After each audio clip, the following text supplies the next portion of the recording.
नमस्कार दोस्तों, स्वागत है आपका बिहार बोर्ड स्टडी चैनल में। Please subscribe to my channel and click on the bell icon.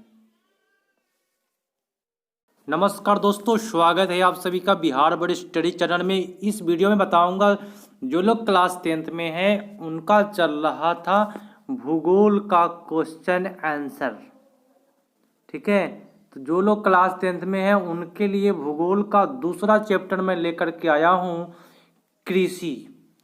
और इसके जितने लघुत्तरीय प्रश्न होंगे सभी लघुत्तरीय प्रश्न मैं कराऊंगा आपको अच्छे तरीक़ा से।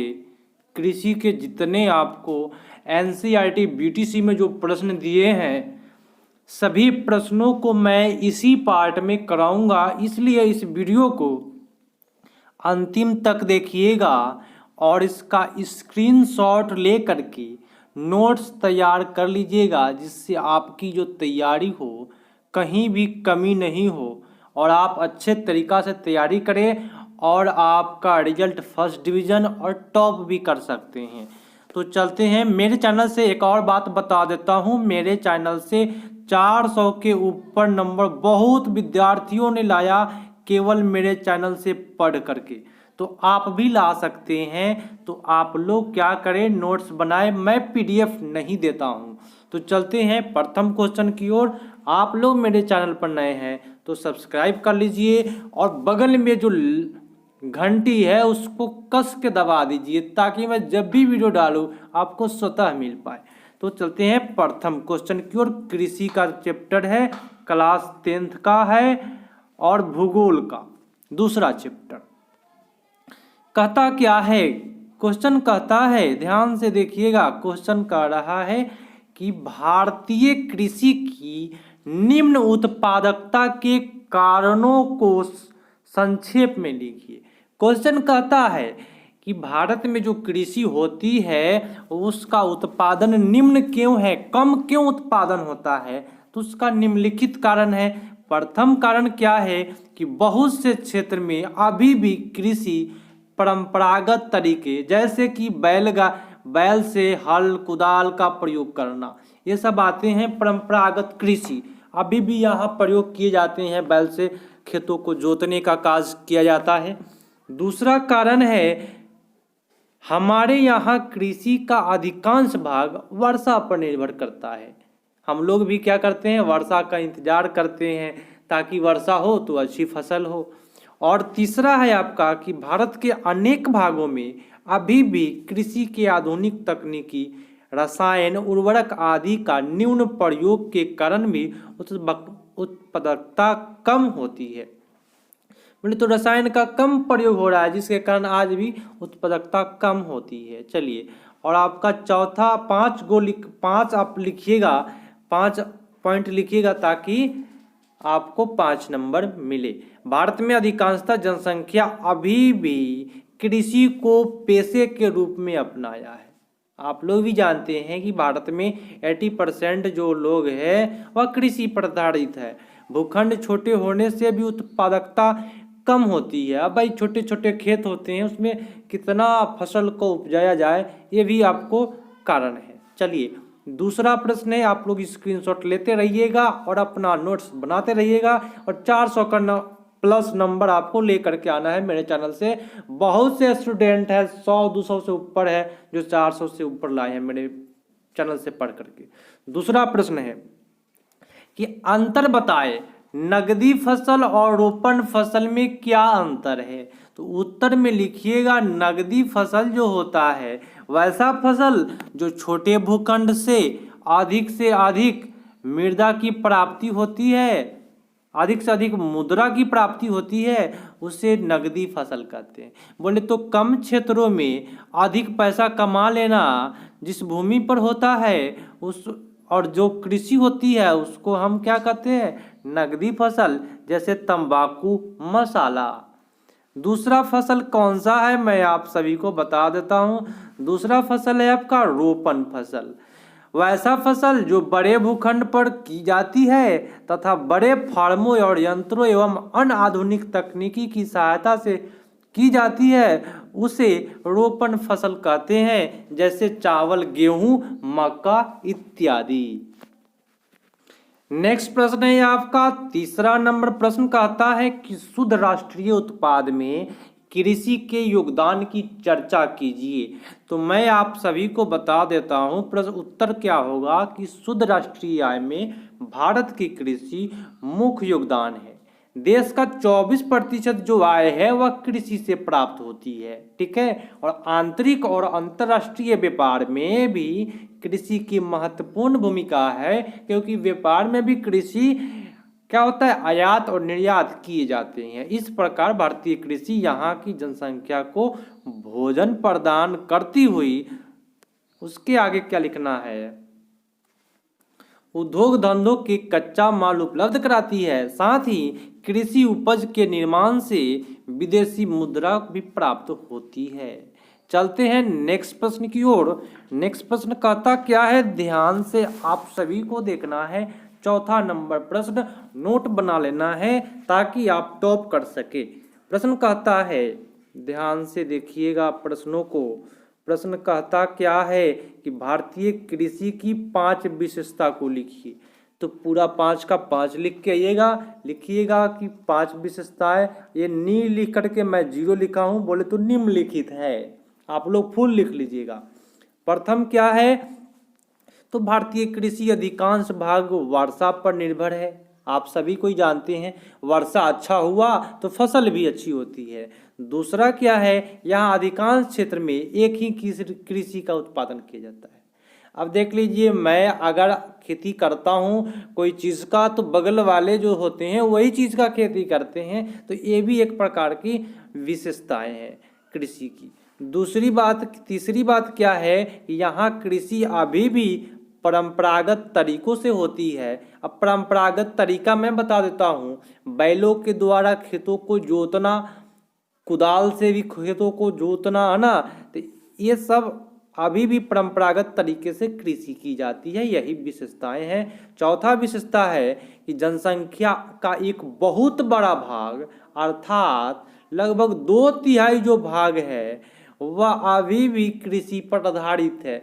तो यही भारतीय कृषि की विशेषताएं हैं। आप सभी इसका स्क्रीनशॉट ले सकते हैं प्रश्नों को। चलते हैं नेक्स्ट प्रश्न की ओर। चलिए, इसी प्रश्न में 5वां ऑप्शन में क्या लिखिएगा कि यहाँ पे जो कृषि, भारतीय जनसंख्या में अधिकांश लोग कृषि पर निर्भर है। बोले तो 85 से 80% से लेकर के 85% जनसंख्या कृषि पर निर्भर है। लिख लीजिएगा, 5वां ऑप्शन छूट गया है यहाँ पे। चलते हैं नेक्स्ट प्रश्न की ओर। चलिए, 5वां प्रश्न कहता क्या है कि भारतीय कपास का आयात और निर्यात दोनों करता है, कारण बताइए। आयात बोले तो खरीदना, निर्यात बोले तो बेचना। तो भारत जो है कपास खरीदता और बेचता दोनों है, इसका कारण बता दीजिए। तो मैं आप सभी को उत्तर में बताता हूँ कि भारत विश्व का प्रमुख कपास उत्पादक देश है, किंतु विभाजन के बाद, बोले तो भारत का जो विभाजन हुआ उसके बाद अच्छे किस्म के जो कपास थे बांग्लादेश में चले गए। बांग्लादेश भी पहले भारत में ही था, लेकिन जो ही विभाजन हुआ तो जो भी कपास जो अच्छा होता था वो बांग्लादेश में होने लगा, और कपास के अधिकांश उत्पादक के कारण भारत इसका निर्यात करता है। निर्यात बोले तो बेचता है, क्योंकि भारत में अधिक कपास होती है जिसके कारण बेचता है। साथ ही आप देख लीजिए, अब क्या बात आती है, खरीदने की बात आती है। साथ ही भारत में वस्त्रोद्योग काफ़ी अधिक है और वस्त्र के निर्माण के लिए अच्छे किस्म के कपास की आवश्यकता है। देख लीजिए, हमारे यहाँ कपड़ा जो उद्योग है उसमें अच्छा कपड़ा बनाने के लिए अच्छे कपास की आवश्यकता होती है। फलतः कच्चे कपास की किस्म, अच्छे कपास की किस्म, इसे आयात करना पड़ता है। अब देखिए, अच्छा कपड़ा बनाना है यहाँ पे भारत में तो उसका खरीदारी करना पड़ता है, और यहाँ पे अधिक कपास होता है जिसके कारण इसका निर्यात भी होता है। तो यही लिख देना है, ठीक है। चलते हैं नेक्स्ट प्रश्न की ओर। प्रश्न कहता है, ध्यान से देखिए और एक स्क्रीनशॉट लेते रहिए और अपना फेयर तैयार करते रहिए।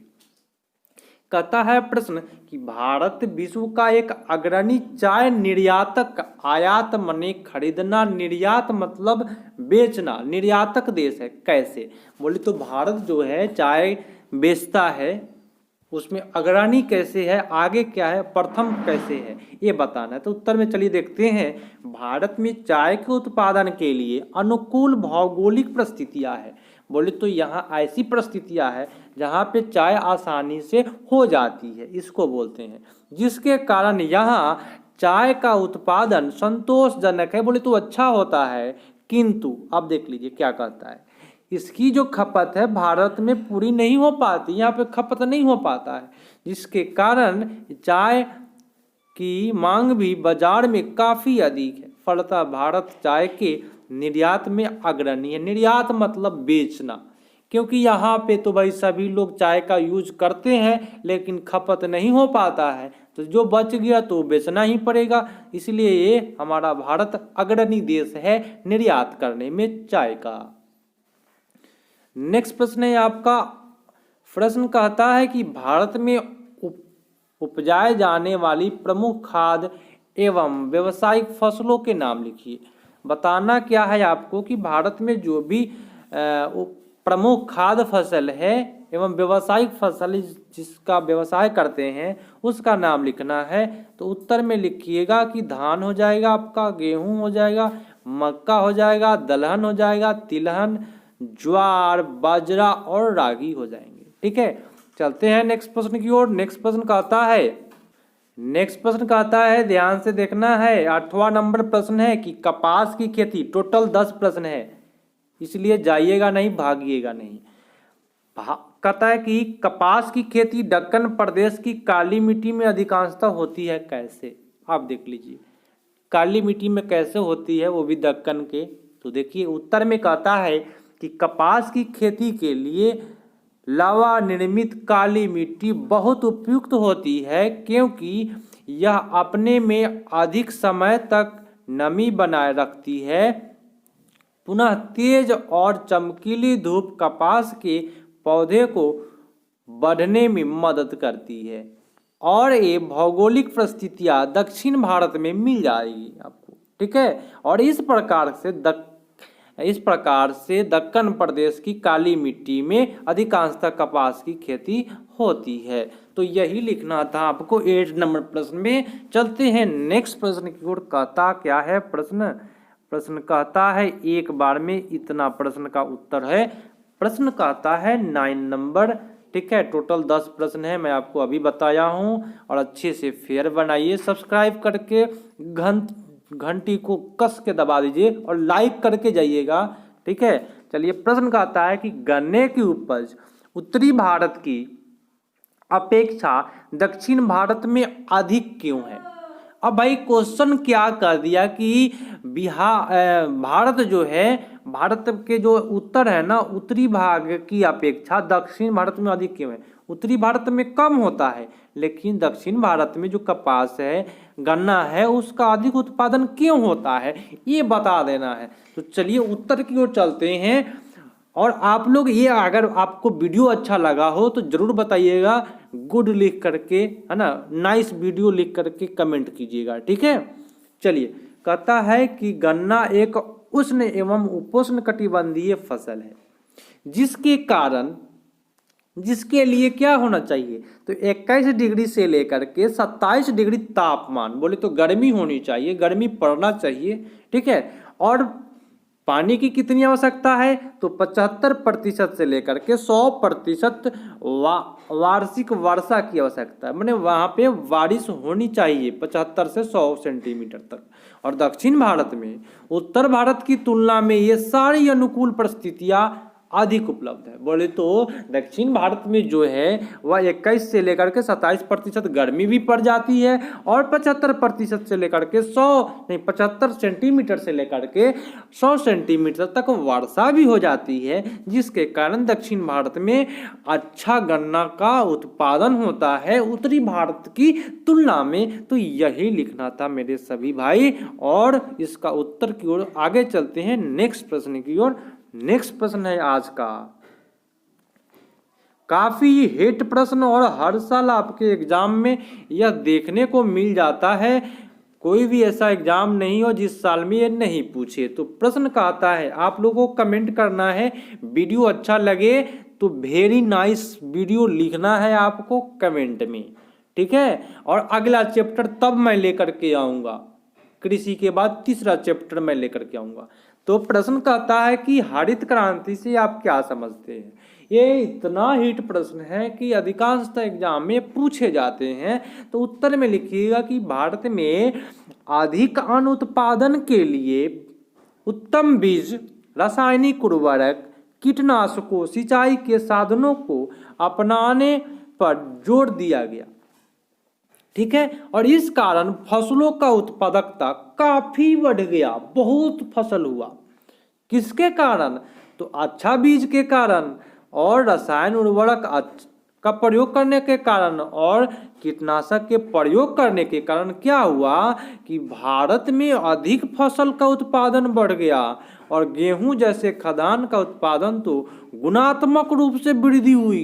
सबसे ज़्यादा जो वृद्धि हुआ हरित क्रांति में वो गेहूं का हुआ, ठीक है। और कृषि भी यह क्रांति, अब देखिए गुणात्मक रूप से वृद्धि हुई और कृषि की यह हरित क्रांति के नाम से जाना जाता है। तो ये जो वृद्धि हुआ है इसी वृद्धि को हम हरित क्रांति के नाम से जानते हैं। तो दोस्तों आप लोग जाइएगा नहीं, स्क्रीन पर आपको इस प्रकार से लास्ट में वीडियो मिल जाएगा, ठीक है। उस वीडियो को आप लोग देख लीजिएगा, आपको भूगोल मिलेगा, हिस्ट्री मिलेगा, उस सब का नोट्स तैयार कर लीजिएगा। तो मिलते हैं अगले पार्ट में, तब तक के लिए धन्यवाद मेरे भाई।